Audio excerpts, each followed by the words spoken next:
오늘 성경 말씀은 구약 성경 시편 128편입니다. 시편 128편 1절하고 2절 제가 봉독하도록 하겠습니다. 128편 1절과 2절입니다. 여호와를 경외하며 그의 길을 걷는 자마다 복이 있도다. 내가 내 손이 수고한 대로 먹을 것이라. 내가 복되고 형통하리로다. 아멘.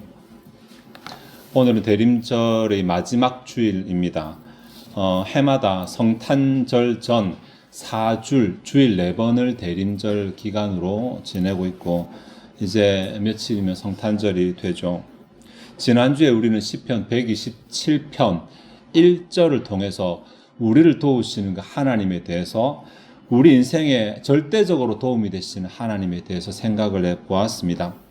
오늘 본문이 시편 128편인데 지난주에도 말씀드렸지만 127편이나 128편은 소재도 비슷하고 주제도 같아서 형제시라고 불린다 이렇게 말씀을 드렸습니다. 단 초점이 달라서 127편이 하나님께 초점을 맞춘다면, 우리가 기대하는 하나님, 우리에게 복을 주시는 하나님께 초점을 맞춘다면 128편은 하나님을 기다리는 우리에게, 언약 백성에게 초점을 맞추고 있다. 이 정도 차이라고 말씀을 드렸습니다.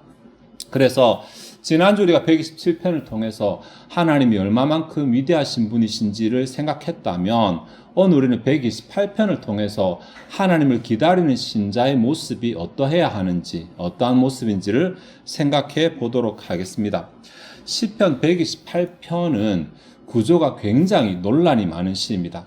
딱 보면 6계절밖에 없어서 꽤 간단할 것 같은데 그 전체를 통틀어서 하나로 생각할 수 있을 것 같은데 내용상 구분이 됩니다. 어디를 잘라서 구분하느냐에 따라서 크게 3가지 정도로 나뉘어지게 되는데, 하나는 1절, 2절을 하나로 보고 3절에서 6절까지 하나로 보는 구분법입니다. 이렇게 했을 때 주제는 1절, 2절은 우리가 수고한 대로 누리는 복을 다루고 있고, 나머지 3절에서 6절은 우리가 수고하지 않고 누리는 복에 대해서 다룬다. 이렇게 구분할 수 있고, 또 어떤 사람은 1절에서 4절까지를 하나의 연으로 보고 5절, 6절을 두 번째 연으로 봅니다. 들으면 헷갈리겠죠, 그죠?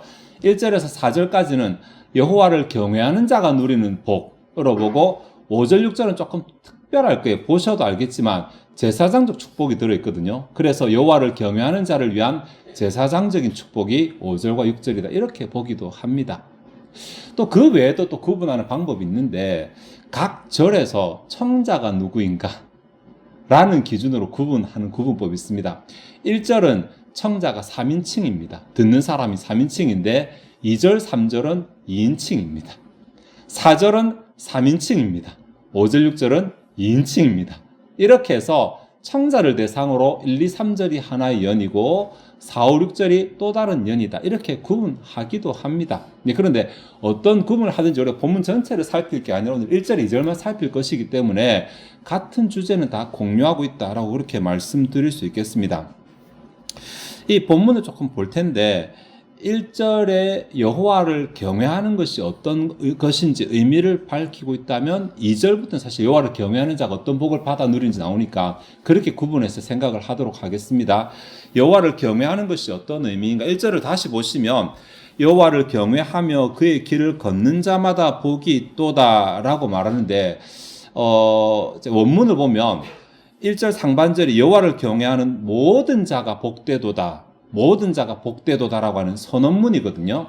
이 선언문은 시편 1편에 우리 한글 성경으로는 복 있는 자는 이라고 할 때 그 선언하고 같고, 다음에 팔복 앞에 어떻게 하는 자는 복이 있도다 라고 할 때 형식과 같은 형식입니다. 그러니까 그냥 단순하게 진술하는 것이 아니라 선언을 하고 있습니다. 이런 자가 복되다라고 선언을 하고 있는 구절이 128편 1절의 상반절입니다. 근데 누구라도 이 복을 받을 수 있다는 거죠. 이게 언약 백성이 여호와를 경외하면 누구라도 복을 받을 수 있다. 누구는 되고 누구는 안 되고가 아니라 모든 사람이 다 여호와를 경외하면 복을 받을 수 있답니다. 그냥 무조건 복을 받는다는 것이 아니라 여호와를 경외하는 누구라도 하나님의 복을 받을 수 있다라는 것인데, 경외하는 게 뭐냐라는, 경외하는 게 이게 야뢰라는 히브리어 단어가 꽤 의미가 스펙트럼이 넓습니다. 그래서 그냥 쳐다보다 라는 의미도 있고, 다음 존경하는 눈으로 올려보다 라는 의미도 있고, 그리고 두려워하다, 조심스럽다, 겁내다, 굉장히 의미가 넓습니다. 폭풍 앞에서도 이 단어를 쓰고, 적이 침입했을 때도 이 단어를 쓰고, 하나님이 예배할 때도 이 단어를 쓰고, 그래서 굉장히 스펙트럼이 넓은데, 그런데 만약에 내가 내 편인 상대, 나와 같은 편인 상대를 가지고 이 단어를 쓸 때는 존경하다, 이런 의미가 된다면, 나와 편이 다를 때는 두려워한다, 이런 의미로 구분이 됩니다. 본문 가운데 하나님이 만약에 내가 여호와를 경외함으로 내 편이 되었을 때는 하나님은 내가 존경할 만한 분, 혹은 내게 도움이 되시는 분이 되고, 만약에 내가 하나님을 경외하지 않는 상태에서 하나님을 대하게 되면 하나님을 겁나는 대상이 되게 됩니다. 두려운 대상이.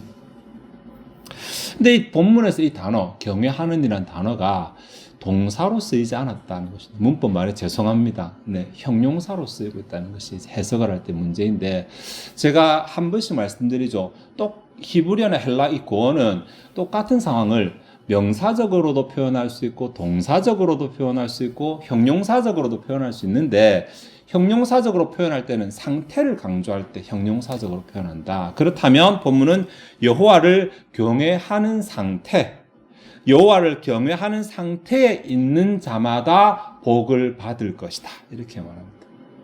내가 여호와를 경외한다고 말하는 자 아닙니다. 그렇게 생각하는 자가 아니라 실제로 내가 여호와를 경외하는 상태에 있는 자가 복을 받을 것이다 라는 것인데, 여호와를 경외하는 상태가 뭐냐고 했을 때 하반절에 나오죠. 하반절에 그의 길을 걷는 것입니다. 한글 성경으로는 여호와를 경외하며 그의 길을 걷으니까 대등접속사로 연결된 거죠. 뭐뭐 하고 그리고 뭐뭐 한다. 근데 원어는 그렇지 않습니다. 여기에 그의 길을 걷는 자, 이것이 분사입니다. 네, 그러면 앞에 그를 여호와를 경외한다라는 것을 수식하거나 부연하거나 이런 기능을 가지고, 뭐뭐 하면서 여호와를 경외하는 것. 히브리의 문법에 보면 여호와를 경외하는 것은 곧 이렇게 하는 것이다, 이렇게 해석할 수 있는 내용. 그러니까 여호와를 경외한다는 것은 우리가 찬양할 때 여호와를 경외합니다, 찬양합니다, 기도할 때 하나님 위대합니다 말하는 것이 아니라 곧 그의 길을 걷는 것입니다. 분사니까 걸어가고 있는 것입니다. 자, 상태라 그러죠. 걸어가고 있는. 그의 길이 무엇인가? 하나님의 길은 하나님이 행하시는 길로 1차적으로 볼 수 있으니까 하나님과 동행하는 것이라고 말할 수 있겠죠. 그의 길을 걷는. 근데 원문에 보면 그의 길이 또 복수로 되어져 있네요. 그러니까 어떤 한 번의 이벤트를 하는 것이 아니라 여호와의 길이라 생각하면 삶의 순간순간에 그 길을 선택하는 것이죠. 이것이 여호와의 길이라 할 때마다 그 길을 따라가는 것. 하나님과 동행하려고 하는 것. 이것이 여호와를 경외하고 있는 상태에 있는 자입니다. 사실 요즘은 말로 때우는 신자가 굉장히 많은 시대거든요. 말로 예배 시간에 모였을 때 입술이 거룩해서 나는 하나님을 믿습니다, 하나님을 섬깁니다, 사랑합니다, 말로는 고백을 굉장히 많이 하는데 정작 나가서 삶에서는 그렇게 내가 말하는 것만큼 살아가지 못하는 이중적인 신자가 굉장히 많은 시대입니다. 왜냐하면 살기가 편하거든요. 기독교 역사를 살펴보면 기독교는 항상 힘들 때, 고난이 있을 때 더 순도가 높았어요. 예, 그 사단의 전략이 핍박보다는 유혹이 훨씬 더 잘 먹히는 전략이다라고 말할 수 있는 거예요. 지금은 굉장히 신앙하기 편한 시기잖아요. 네, 그러다 보니까 아마 우리의 신앙의 순도도 좀 떨어진 게 아닐까. 근데 어쨌든 우리의 삶이 이중적으로 가고 있으면서 내가 이중적이라는 것을 잘 인지를 못하는 게 문제인 거예요. 성경에 그런 사람들을 우리가 바리새인들이라고 부르거든요. 여러분, 바리새인들이 율법주의자라서 바리새인이 아닙니다. 이중적이라서 바리새인입니다.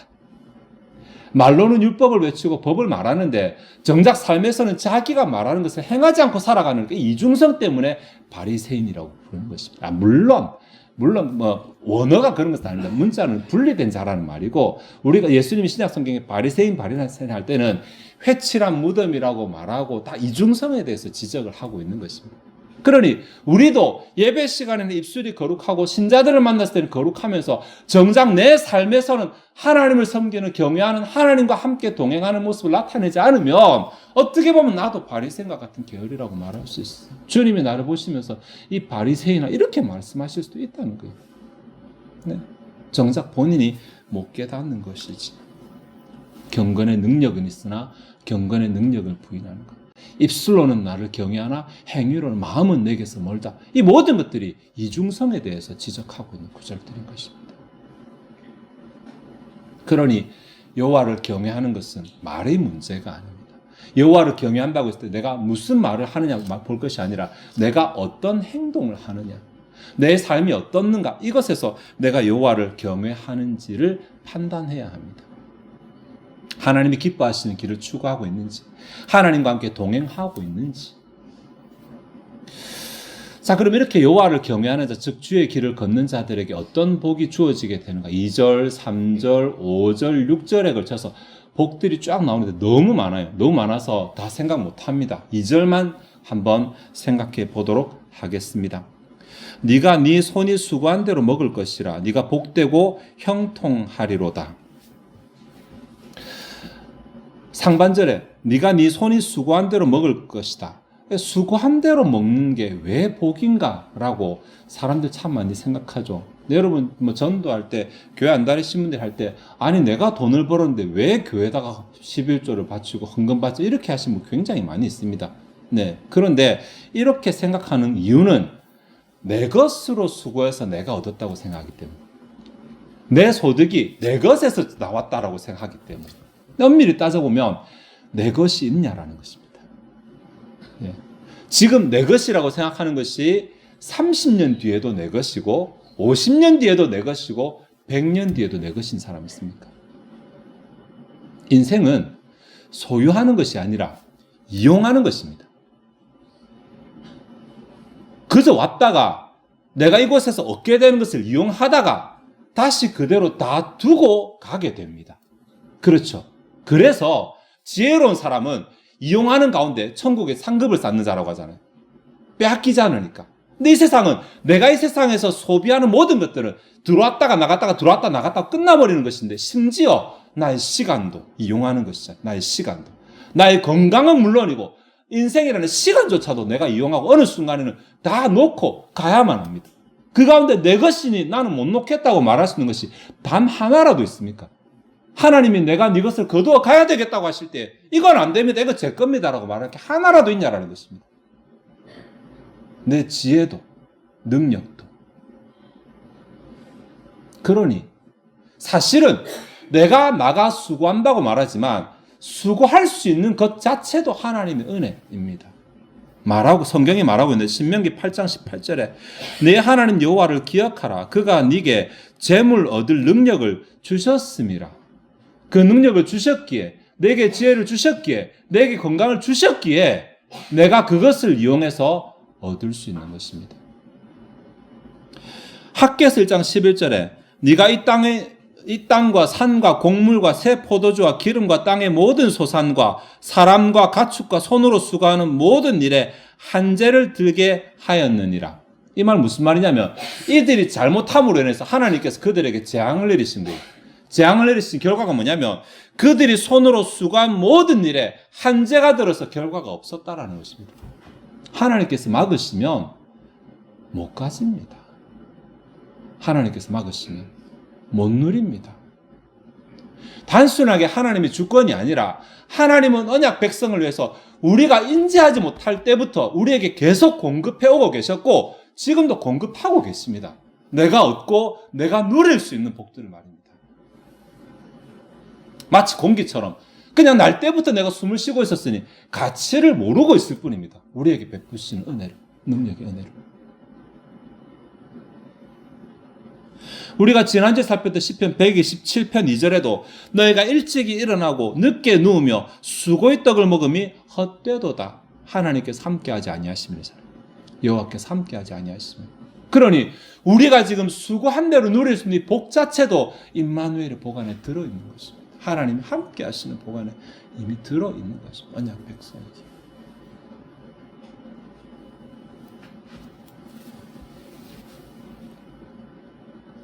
이런 이해를 가지고 2절 상반절을 다시 읽으면 내가 먹을 것을 위해 수고할 수 있는 힘과 지혜를 하나님이 주신다 라는 교훈을 우리가 얻을 수 있습니다.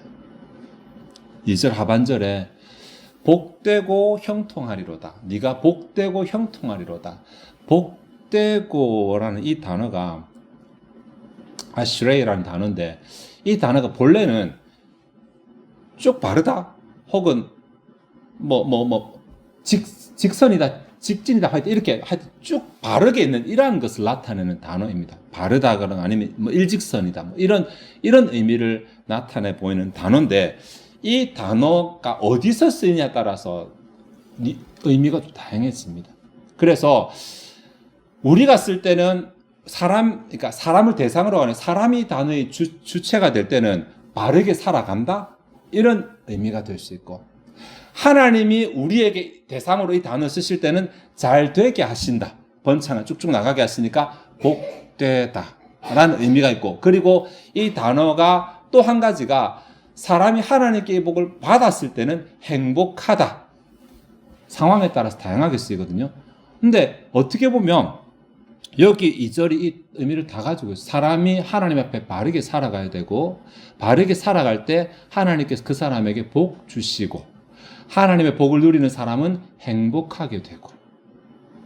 그래서 네가 복되고란 이 말은 단순하게 내 재물이 많아지고가 아니라 내가 하나님 앞에 바르게 살아가는 가운데 하나님의 베푸시는 복을 내가 누려 행복하게 된다라는 말이에요. 굉장히 건강한 인생을 사는 것이죠. 다음, 형통하리로다. 형통하리로다 라고 번역했는데 사실 이 번역이 맞는지는 잘 모르겠습니다. 왜냐하면 여기 직역하면 너에게 완벽함이 이런 구문이거든요. 완벽함이 너에게 이런 구문입니다. 이 완벽함이라는 단어가 터브라는 히브리어 단어고, 이 단어는 창세기 1장에 하나님이 보시기에 좋았더라, 심히 좋았더라 이때 사용되는 단어입니다. 터브라는 단어가. 그러니까 이 터브가 너희에게, 히브리인들에게 터브는 굉장히 좋은 단어거든요. 굉장히 좋은 단어. 그것이 너희에게 있다는 말인데, 이게 그러니까 60점짜리 합격점을 주겠다는 말도 아니고 90점의 우수를 주겠다는 것도 아니고 100점의 완벽함을 주시겠다는, 그걸 너희에게 주시겠다. 하나님의 복이 이런 복입니다. 그냥 내가 누리게 될 때, 하나님을 내가 경외함으로, 내가 경외하는 마음으로 살아갈 때 하나님께서 언약 백성에게 어떤 복을 주시냐면, 앞에는 네가 복되고 우리가 하나님 앞에 바르게 살아가는, 즉 하나님을 경외하는 삶을 살아가는 삶을 살아가 하나님께서 내게 복을 주시고 내가 행복을 누리게 하시는 것, 이것을 다른 관점에서 봤을 때 하나님께서 얼만큼 주시냐면, 그래 이 정도 하면 네가 굶어 죽지는 않겠다, 이 정도가 아니라, 이 정도 하면 네 마음이 힘들지 않겠다, 이 정도가 아니라 꽉꽉 채워서 완벽하게 주신다라는 것입니다. 네. 이런 복들이 누구에게 달려있냐라고 하면 여호와를 경외하는 자에게. 말로만 경외하는 자 말고, 네, 생각으로만 경외하는 자 말고, 이중적인 모습으로 살아가면서 깨닫지 못하는 자 말고, 실제로 내가 그 안에 머물러 있는 자, 내 상태, 내 삶이, 내 행동이 하나님이 기뻐하시는 것을 선택하는 가운데 있는 자에게 이러한 복이 약속되어 있어요. 이 언약이니까, 언약이니까. 굉장하죠. 수천 년 전에 이스라엘 백성들은 1년에 3번씩 하나님의 전에 재물을 가지고 배로 나갈 때 이 노래를 부르면서 갔어요. 네. 지금 내 삶은 힘듭니다. 수고로 믿습니다. 네. 그럼에도 불구하고 내가 하나님께 지금 기쁜 마음으로 나아가는 것은 내가 하나님을 기쁘시게 하는, 혹은 하나님의 길을 행할 때에 하나님은 외면치 아니하시고 내 삶에 개입하시고 내 삶을 복되게 하실 것이고 완전하게 하실 것을 믿으니까, 그 믿음 가지고 자신의 삶은 자리를 떠나서 기쁨을 가지고 하나님께 예물을 가지고 나아갔습니다. 말씀을 좀 정리하도록 하겠습니다. 오늘 대림절의 마지막 주일입니다. 또 한 번 하나님을 기다린다고 말하면서, 하나님 응답을 바란다고 말하면서 내가 제대로 기다리고 있는지, 내가 제대로 바라고 있는지를 점검하는 대림절 기간을 그냥 안 흘려보냈으면 좋겠습니다.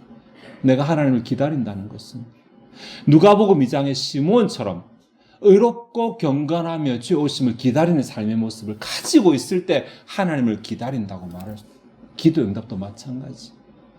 네.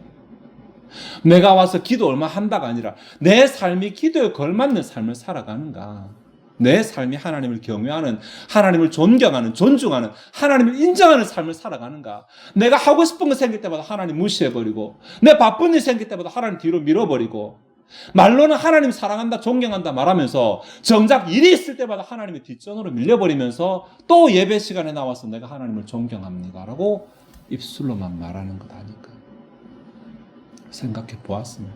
결국 복은 내 입에서 나오는 것이 아니라 내 삶에서 나오게 될 것임을 기억하면서 내가 하나님을 조금 더 제대로 경외하기 위해서 내 삶의 어떤 모습을 살펴야 돼. 지금 딱 한가운데 걸리거나 생각나는 거 있지 않으십니까? 내가 또 그랬구나.